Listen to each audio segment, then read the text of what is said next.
बुग़्ज़ इमरान की हुकूमत ने कैसे इंतहा कर दी और इमरान खान की जो वफ़ात पा गई हैं वालदा, उनको टैक्स जमा करवाने का नोटिस जो है वो ज़मान पार्क में सर्व कर दिया।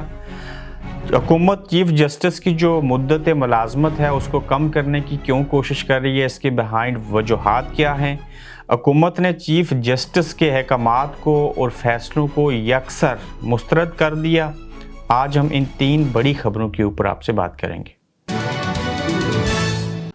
अस्सलाम वालेकुम, आप देख रहे हैं गोरखधंधा अबरार कुरैशी। आपसे महातुब इमरान खान साहब, जिन्होंने अपनी वालदा जब बीमार हुई, उनको कैंसर हुआ, मिसिस शौकत खानम, उनकी जो वालदा वफ़ात पा गई हैं आज से 38 साल पहले, उनको 38 साल पहले।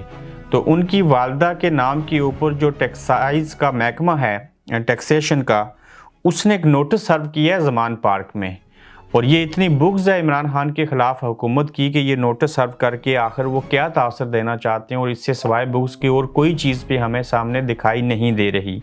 हुआ कुछ यूँ कि महकमा एक्साइज़ और टैक्सेशन पंजाब का जो कारनामा है, इसमें इमरान खान की वालदा की वफ़ात के 38 साल बाद टैक्स नोटिस भिजवाया गया है और मिसिस शौकत खानम जो है एक्साइज़ अफसरान की जानिब से इमरान खान की ज़मान पार्क की रिहाइशगाह पर टैक्स की अदम अदायगी का नोटिस वसूल करवाया गया है।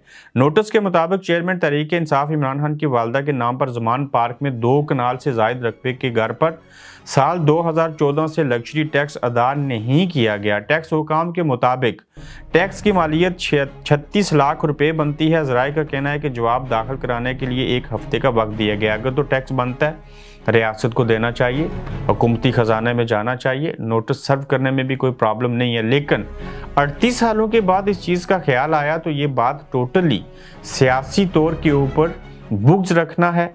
अगर ये टैक्स होता या इनकी नीयत सिर्फ टैक्स लेना होती तो 38 साल इंतज़ार क्यों करना पड़ा। ये बातें तो उससे कबल भी हो सकती थी।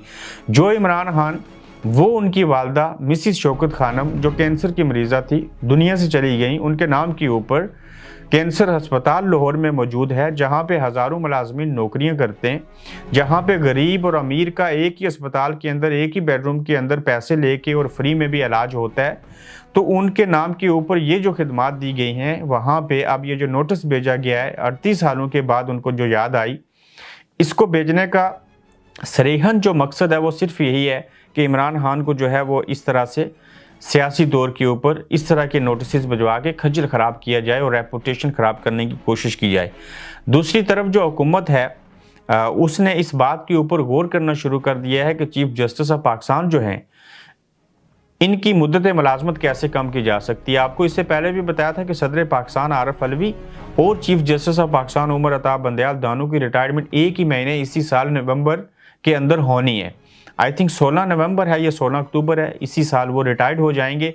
तो उनकी रिटायरमेंट का जो वक्त है उससे पहले से हुकूमत ने इस बात के ऊपर कोशिश शुरू कर दी है कि हम जो चीफ जस्टिस हैं उनकी मुद्दत मुलाजमत को कम करके उनको कबल अज़ वक्त फ़ारग कर दें, ताकि इनसे जान छूटे। ये जो हमें 90 दिन में इलेक्शन करवाने का कह रहे हैं, इस बात से जान छूट जाएगी।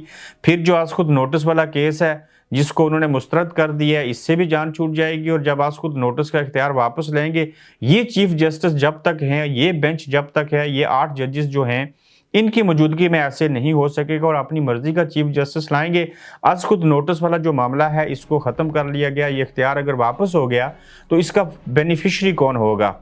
और लोग भी होंगे, जिसमें जंगीर खान तरीन है, दनियाल अजीज़ हैं, तलाल चौधरी हैं। वहीं पे सबसे बड़े बेनिफिशरी जो होंगे वो नवाज़ शरीफ साहब हैं। और अदालत जो है सुप्रीम कोर्ट से बड़ी कोई और है नहीं।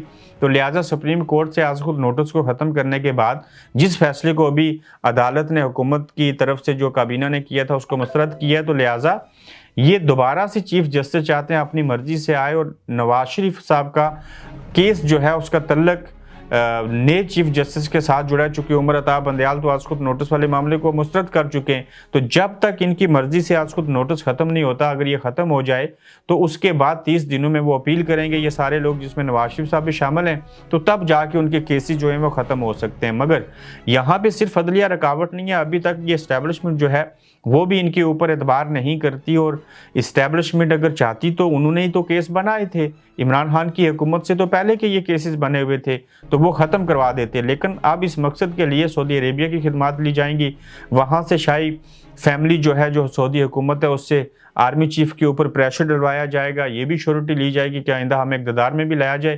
तो ये मल्टीपल चीज़ें हैं और इस सिलसिले में अब क्या हुकूमत ऐसे कर सकती है या नहीं कर सकती, ये भी मैं आपको बताता हूँ। लेकिन ये जो गौर शुरू किया है चीफ जस्टिस की मुद्दत मुलाजमत में कमी का कानून एक बार के लिए पास किया जाएगा और चीफ जस्टिस की मुद्दत मुलाजमत में कमी के लिए वजारत कानून ने मशावरत जो है वो शुरू कर दिया। लेकिन ये इख्तियार हुकूमत के पास नहीं है, इसके लिए 2/3 अक्सरियत चाहिए पूरा बिल पास करने के लिए। यहाँ पर भी हुकूमत जो है वो उसको मुंह की खानी पड़ेगी। आज जो पूरा दिन कहानी चलती रही, पहले इन्होंने अस्कुत नोटिस वाला केस जो था वो काबीना से पास करवाया, 8 लोगों का बेंच जो था जस्टिस का वो चीफ जस्टिस ने बनाया, उन्होंने मुस्तरद कर दिया।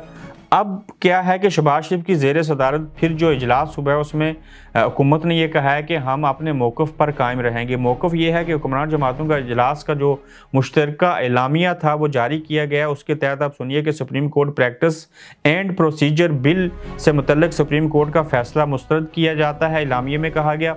फिर कहते हैं कि supreme court practice and procedure bill पर अमल दरामद रोकने का हुक्म मुस्तरद। जो कानून अब तक बना ही नहीं, एक तरफा बेंच बनाकर उस पर अमल दरामद रोक दिया गया। सुप्रीम कोर्ट का फैसला नहीं वन मैन शो का शाखसाना है, ये मुश्तरका अलामिया के अंदर कहा गया। फिर उन्होंने कहा कि सुप्रीम कोर्ट फैसले की हुक्मरान जमातें भरपूर मज़ामत करती हैं और निज़ाम अदल में तवाज़ुन लाने की हिकमत अमली अपनाई जाएगी। इलामिया में यह भी कहा गया कि पार्लियामेंट और इसके आइनी इख्तियार का तहफ़्फ़ुज़ किया जाएगा। तसव्वुर की बुनियाद मुश्तरका इलामिया तसव्वुर की बुनियाद पर काम किया गया है, जो कानूनी तरीका कार ही नहीं मंतक के भी खिलाफ है। फिर कहते हैं कि तहरीरी फैसला मफादात के टकराव की खुली और संगीन तरीन मिसाल है। फैसले से अदल और इंसाफ और सुप्रीम कोर्ट की साख का कत्ल किया जा रहा है। फिर आगे कहते हैं कि फैसले से वन मैन शो के शख्साना को अदालती तारीख में स्याह बाप के तौर पर जगह मिलेगी। फिर कहते हैं कि फैसला वफाक पर हमला और सुप्रीम कोर्ट के सीनियर जजेस पर भी अदम एतमाद है। ये हुकूमत की तरफ से वो अलामिया है जो जारी किया गया। अब देखना यह है कि हुकूमत और अदालत जो एक दूसरे के आमने सामने हैं, इसमें से जीतेगा कौन। जीत क्या है, आइन के ऊपर कौन अमल दरामद करवा सकेगा। आइन के ऊपर अमल दरामद किसने करवाना होता है, सुप्रीम कोर्ट ने। आइन के ऊपर अमल करना किसने होता है, पार्लियामेंट ने। अब पार्लियामेंट जब नहीं अमल करना चाहती, सुप्रीम कोर्ट अमल दरामद आइन के ऊपर करवाना चाहती है, चाहे वो 90 दिन की इलेक्शन हो, चाहे चीफ जस्टिस की मुद्दत मुलाजमत को कम करना हो, चाहे रेफरेंस दायर करना हो, चाहे बेंचेस बनाने हों, तो ये सरासर जो है वो सुप्रीम कोर्ट के अंदर जो है वो मुदाखलत की जा रही है उनके फैसलों में और बाकी चीज़ों में। इस टकराव में मैं फिर से आपको रिमाइंडर दे दूँ कि हुकूमत चाहती है कि हमें कोई बयानिया मिले, हम सियासी शहीद हूँ। जब तक ये कोई हादसा नहीं होता उस वक्त तक हमारे पास कोई बयानिया नहीं होगा। बयानिया नहीं बनेगा तो हम आवाम के पास नहीं जा सकते। अब 2007 में जब मुशर्रफ साहब की हुकूमत थी, तब भी आपने देखा होगा कुछ जो अदालत के चीफ जस्टिस थे उनको फारिग किया गया, पीसीओ जजेस वाला मामला हुआ और कहानी हुई। तो ये कहीं अदलिया के खिलाफ इकदाम उठा के उस तरह की सूरत हाल पैदा करना चाहते हैं और चाहते हैं कि ये टकराव हो। ये even chief justice Umar Ata Bandial यानी कि सुप्रीम कोर्ट ऑफ पाकिस्तान जो कि सुप्रीम है तमाम इदारों के ऊपर, उसके साथ तब भी टकराएंगे अगर ये 15 जस्टिस का बेंच भी बना दें, ये फिर भी नहीं मानेंगे, उसमें ये कोई नई चीज़ निकाल के ले आएंगी। तो इनके पास हालात ऐसे बन चुके हुए हैं कि इन्हें फ़वाइद चाहिए, अपने केसों को ख़त्म करवाना है। चीफ जस्टिस उसके आड़े हैं। सुप्रीम कोर्ट जो पाकिस्तान बार एसोसिएशन है उन्होंने ऐलान किया एहतजाज करने का, फवाद चौधरी ने उसके ऊपर तनकीद की। फिर जो पाकिस्तान बार कौंसिल है वो खुलेआम और सरेआम जो है वो साथ है अदलिया के। बाकी जो बार एसोसिएशन है वो भी उनके साथ हैं, लेकिन सुप्रीम कोर्ट बार एसोसिएशन जो है उसका एक अलग से मौक़िफ़ है। अब देखते हैं कि इनमें से कौन जीतेगा, कौन कामयाब होगा। ये इनको बाहर निकलना पड़ेगा। अगर इलेक्शन नहीं होते तो इमरान खान साहब भी जो ईद के बाद, आज तो 8 दिन रह गए, 23वां रोज़ा हम लोग रखेंगे और अगले जुमे को मतवक्को है कि ईद हो जाएगी, 29 हो सकता है इस बार रोज़े हों। तो ईद के बाद फिर से लोग सड़कों पे और चीज़ें होंगी और मुल्क के अंदर मज़ीद सियासियत में इस्तेहकाम पैदा होगा। माशी तौर के ऊपर नुकसानात हो सकते हैं, इंतशार की सियासत होगी सिर्फ एक चीज़ को ना मान के। ये जितनी भी चीज़ें खुल रही हैं इसमें वजह क्या है कि वही असम्बलियाँ तोड़ी जिनके बारे में आप कहते थे तोड़ दें। अब उन्हीं असम्बलियों के आप इलेक्शन नहीं करवा रहे, सिर्फ इलेक्शन करवा दें 2 सूबाई असम्बलियों के। ये सारे किस्से कहानियाँ मर जाए। ना मैं आपके साथ इस मौजू के ऊपर बात कर रहा हूँ, ना सुप्रीम कोर्ट को ये रोज़ाना बेंच बनाने पड़े, ना हुकूमत को कोई करारदाद पेश करनी पड़े। मसला क्या है? सिर्फ एक इलेक्शन ना करवाना। इलेक्शन ना करवाना, आइन के ऊपर अमलदारी नहीं।